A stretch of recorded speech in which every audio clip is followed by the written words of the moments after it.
इस वक्त हम बखर की एक सड़क के ऊपर मौजूद हैं। 3 दिन हो चुके हैं बारिश को हुए। बारिश की वजह से गहरे गड्ढे पड़े थे, उनको अभी तक जो तलका इदारों की जानिब से फिल नहीं किया गया। तो इस वक्त हमारे साथ सीनियर सहाफ़ी असलम बलोच भी मौजूद हैं और शहरी भी मौजूद हैं। आपसे उनकी बात करवाते हैं। तो पहले तो सीनियर सहाफ़ी असलम बलोच मौजूद हैं, उनसे जानने की कोशिश करेंगे कि वो इस हवाले से क्या कहना चाहेंगे। जी सर। बिल्कुल, आपने अब्दुल्ला भाई दुरुस्त फरमाया कि अरबों रुपए की लागत से सीएम पंजाब मरीम नवाज साहबा और सबका गवर्नमेंट ने सड़कें जो हैं वो तमीर करवाई थी, और अब भी जो है वो अरबों रुपए की लागत से अल्हम्दुलिल्लाह पूरे पंजाब में सड़कों का नेटवर्क चल रहा है, सड़कों की तमीर हो रही है।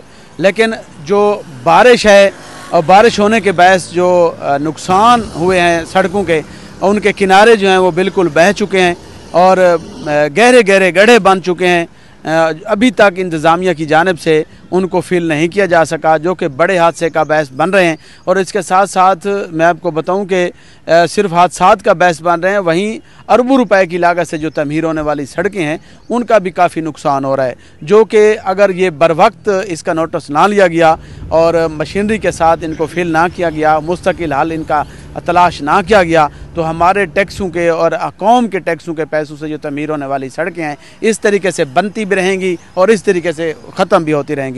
तो मैं तो यही गुजारिश करूंगा सीएम पंजाब मरीम नवाज साहबा से और इसके साथ चीफ सेक्रेटरी पंजाब से, सेक्रेटरी मवासलात से, और इसके साथ डिप्टी कमिश्नर बखर मोहम्मद अशरफ साहब से, कमिश्नर सरगोदा और एक्सियन हाईवे से, और इसके साथ जो चीफ इंजीनियर हाईवे हैं उनसे भी ये गुजारिश करूँगा कि खुदारा आप जब सड़कें तमीर करवाते हैं तो उनकी निकासी का भी मुनासिब इंतज़ाम करें। जहाँ ये पानी के जो है शगाब बनते हैं, जहाँ से पानी बारिश का जमा होता है, तो उसकी निकासी के लिए भी कोई नाले जो हैं वो रखे जाएं नीचे, ताकि पानी निकाला जा सके, सड़कों को तहफ़्फ़ुज़ हो सके। तो मैं ये इनसे मुतालबा करूँगा कि फिल फ़ौर इन सड़कों की जो गहरे गड्ढे हैं ये फिल कराए जाएँ और जहाँ कट पड़ चुके हैं उनको मरम्मत करवाया जाए, ताकि आमदरफ्त में अवाम को जो मुश्किलात हैं उसका भी इजाला किया जा सके और कौमी अमला को भी बचाया जा सके।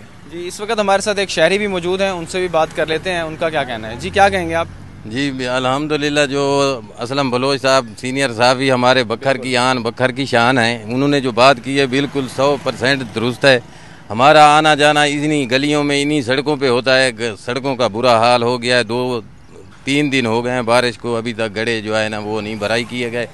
ये बिल्कुल कोई बड़ा हादसा होगा और कोई पता नहीं चलता रात के वक्त, तो ख़ास तौर पर भाई आगे क्या है, साइड पे क्या है, इनको भराई ज़रूर कराना चाहिए। सीएम पंजाब के विज़न के मुताबिक जिस तरह डीसीओ बखर साहब अपनी टीम को पहले भी उन्होंने मुतहर्रिक किया हुआ है और काम करवा रहे हैं, इंशाल्लाह हमें उम्मीद है आप भी करवाएंगे। लेकिन हम लोग तो यही निशानदेही थोड़ी बहुत कर सकते हैं आपकी तवज्जो से, तो हमें उम्मीद है ये काम कराएंगे, तो करना चाहिए, क्योंकि नुकसान अरबों खरबों का हो जाएगा, फिर दोबारा कोई रोज़ रोज़ तो सड़कें बनती नहीं हैं। बिल्कुल है, इसलिए जी बिल्कुल। शहरी भी यहाँ पर हमारे साथ मौजूद थे, उनका भी यही कहना है कि सड़कों की जो फिल फ़ौर जो है वो मुरम्मत करवाई जाए। और सीनियर सहाफ़ी असलम बलोच साहब जो हमारे साथ मौजूद थे, उनका भी यही कहना था कि जो हमारे टैक्सों से अरबों रुपए की लागत से ये सड़कें तामीर होती हैं और ये रोज़ रोज़ तामीर नहीं होती। अगर इंतज़ामिया थोड़ी सी इसके ऊपर ज़िम्मेदारी का मुजाहरा करे और जो ये बारिशों की वजह से गड्ढे पड़ जाते हैं उनको फिल फ़ौर मुरम्मत करके उनकी भराई करके उनको बंद करवा दिया जाए, तो ये सड़कें जो हैं वो लॉन्ग टर्म चल सकती हैं। अपने मेज़बान राव अब्दुल्ला को इजाज़त दीजिए, इंशाअल्लाह मुलाकात होगी एक नए प्रोग्राम में। तब तक अपना ख्याल रखिए। अल्लाह निगहबान।